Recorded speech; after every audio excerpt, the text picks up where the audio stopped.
Oi, tudo bem? Eu sou o Lidias do canal Grimório Adaptado e hoje eu venho apresentar aqui um tema que é a questão de interferências quando o indivíduo se coloca num propósito de realizar algo de natureza elevada. As ferramentas mágicas, elas têm um papel de correspondência entre o aspecto material e o aspecto espiritual. O aspecto material, obviamente, diz respeito ao manuseio da ferramenta em todo o seu processo de obtenção da matéria-prima, a fabricação, e o aspecto espiritual está justamente envolvido na intenção que é colocada no percurso, em todo esse processo.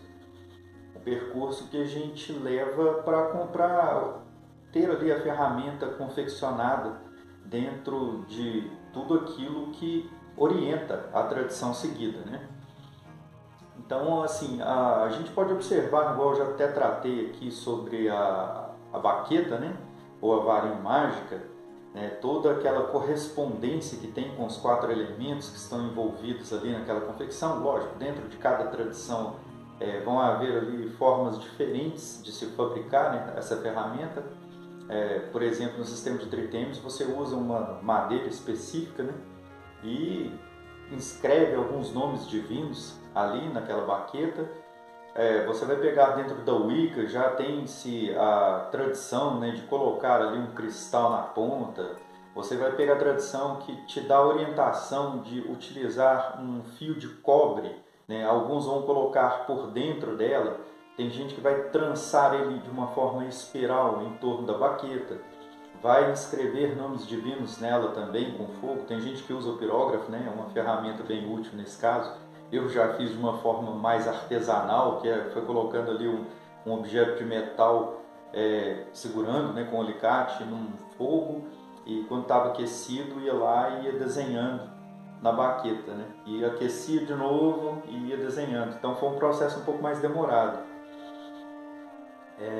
E não só a baqueta, mas também o círculo mágico, Você vai pegar a tradição aí, sistemas de magia que se utilizam de formas diferentes, Cada um seguindo o seu método, Então, o sistema que vai lidar com determinadas consciências vai utilizar nomes dessas consciências ali para serem inscritos dentro do círculo, ao passo que tem outros que vão se utilizar de outros símbolos, Vão colocar nomes em hebraico, outros vão colocar em latim, vão se desenhar figuras geométricas ali que tem uma correspondência entre o aspecto espiritual e o material também, Igual, por exemplo, no círculo que eu me utilizo, eu fico no centro de uma forma geométrica que é o quadrado, E dentro desse quadrado vem escritas ali na direção de cada ângulo, uma letra do tetragrama divino.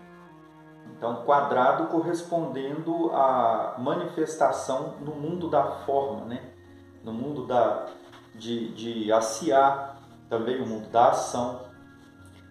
E o tetragrama divino compreende os 4 mundos, então traz ali uma simbologia bem completa, onde a manifestação de Deus se faz na pessoa do operador.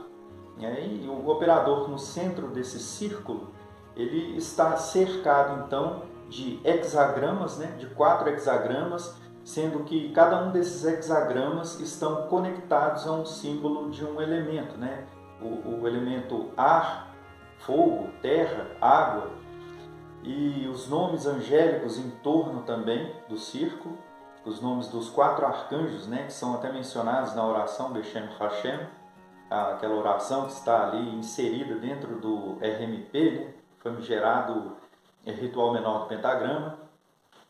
Você tem também gente que vai usar outras formas diferentes, vai colocar alguns nomes divinos em volta, cada um seguindo ali alguma correspondência dentro da árvore da vida também. Enfim, tudo isso tem o papel de acionar um gatilho mental para que o mago esteja focado, para que a sua kavaná seja direcionada de uma forma correta, para que não haja desvio em sua intenção ali durante o processo. Então tem o objetivo de dar mais estabilidade, mais firmeza, né, na sua intenção durante o ato mágico. Então tudo isso atua de uma forma direta dentro do processo ritualístico, né? Essa forma que essas ferramentas são utilizadas para se alcançar esse objetivo de foco e concentração, né, nesse direcionamento da intenção, também existe dentro da liturgia. Então os salmos têm salmos específicos para isso também, né? Quando se utiliza, por exemplo, igual eu apresentei já em alguns vídeos ali, uma estrutura ritualística baseada em salmos, a gente se utiliza, por exemplo, do Salmo 25. O Salmo 25, ele traz essa questão da purificação para a presença do mago, né? Essa energia de purificação divina.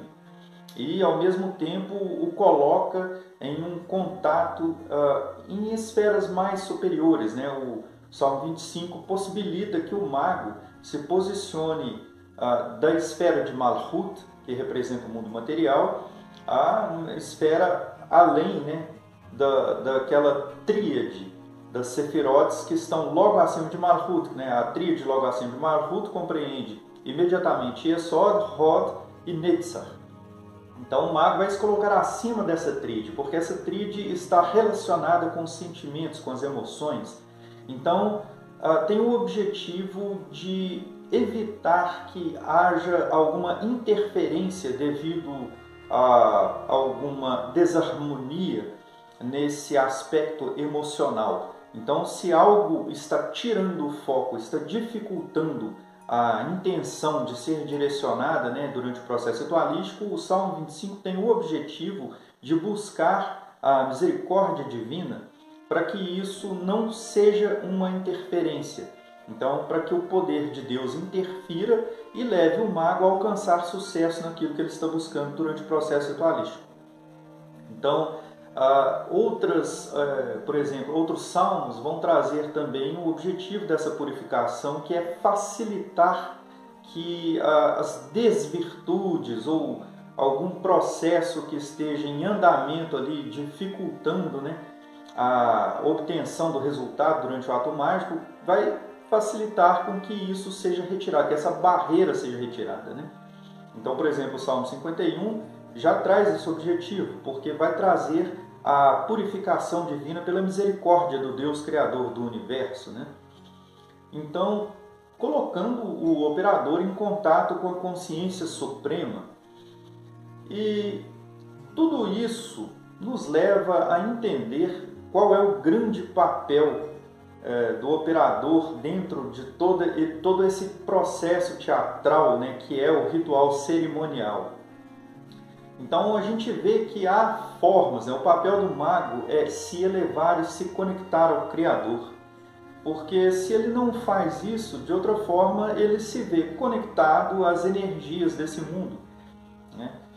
Não que se conectar às energias desse mundo não traga resultado, traz, tem sim seus resultados, mas também tem um preço a se pagar, né?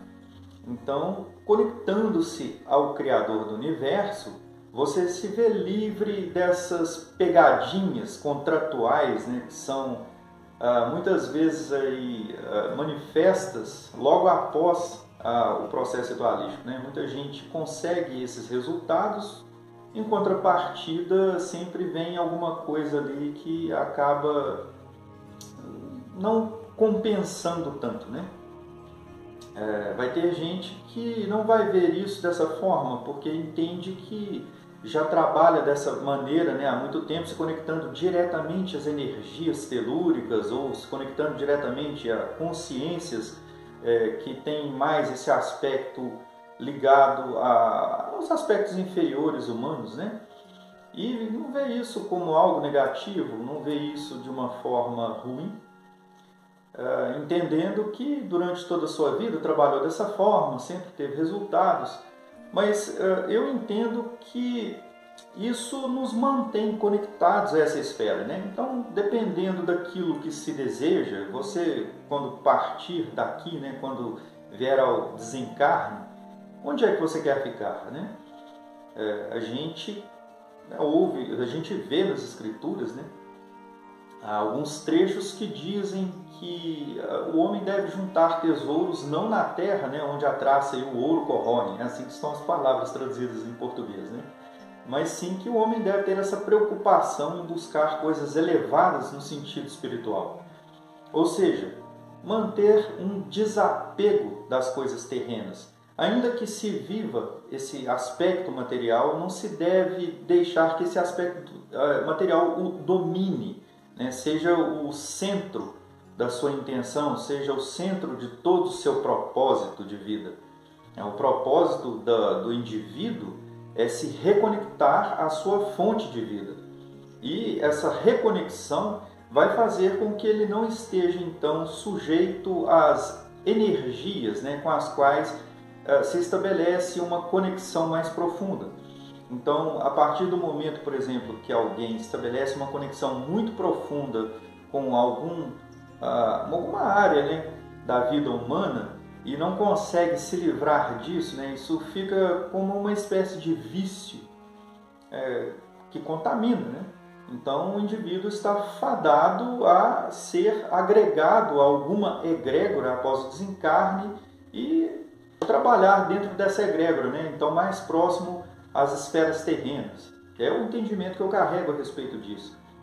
Se nós observarmos, né, na história das civilizações, né, sempre que a gente vê ali alguma encenação ilustrando, né, como que seria aquele entendimento, aquele processo de conexão com as esferas espirituais dentro daquela cultura, daquela civilização, era sempre ali um contato direto, né, sempre visando questões terrenas, né, questões da vida cotidiana, né, de vencer os inimigos que estavam sempre ali promovendo invasões, tentando conquistar território.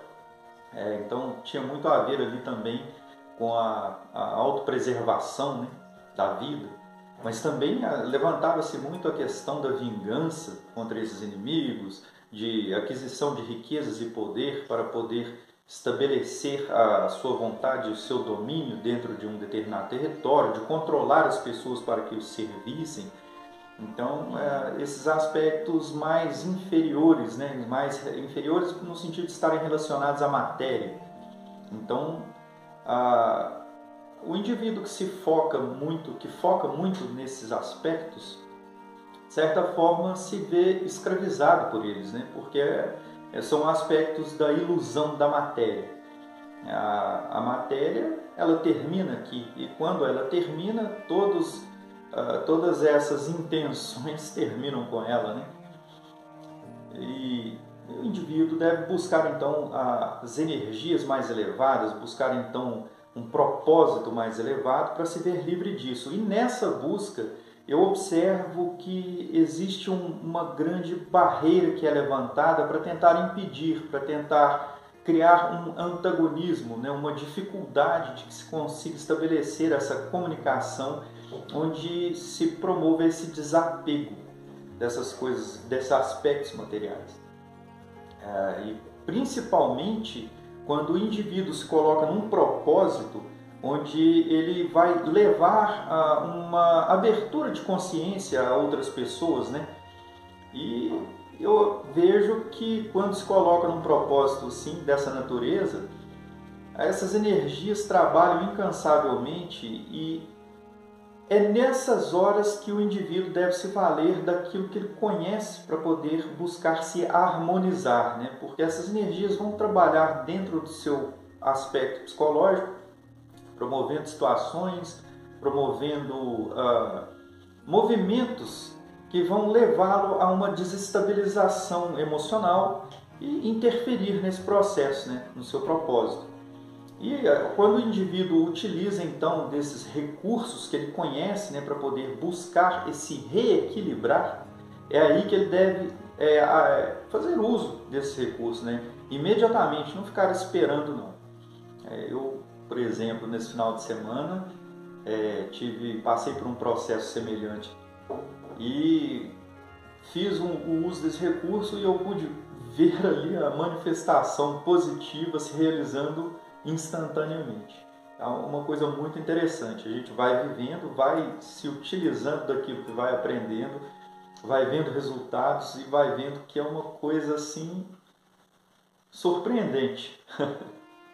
Então, toda vez que você se ver dentro do seu propósito, se é um propósito mais elevado, né, um propósito de buscar uma melhoria em si mesmo, e você se vê então em uma situação em que esse propósito se vê comprometido, faça uso de recursos que o ajudem a se reequilibrar, para que você não perca o foco e mantenha a sua kavaná bem direcionada. Eu fico por aqui, a gente se vê. Até mais.